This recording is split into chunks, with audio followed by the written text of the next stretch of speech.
सुंदरगढ़ जिलार रायबगा थाना अंतर्गत पोगरापोस्ट पीडब्ल्यूडी रास्ता उपरे जड़े बाइक चालक परवीन किरो 27 वर्ष कुर्लू खमन पटु वीरमित्रपुर निज बाइक ओडी 14V5273 जाउथिबा बेले निजर भारसाम्य हराई छिड़ा साइकल को धक्का देइथिला, जहा फलरे बाइक चालक बाइक सह रास्ता उपरे छिटिकी पड़ी गुरुतर होइथिला।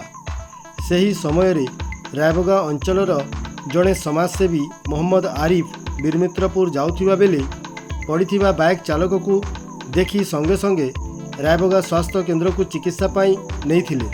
सेठारे फार्मासिस्ट प्रदीप मंगराज और अटेंडेंट युधिष्ठिर नायक प्राथमिक चिकित्सा पर घर को पठाइथिले।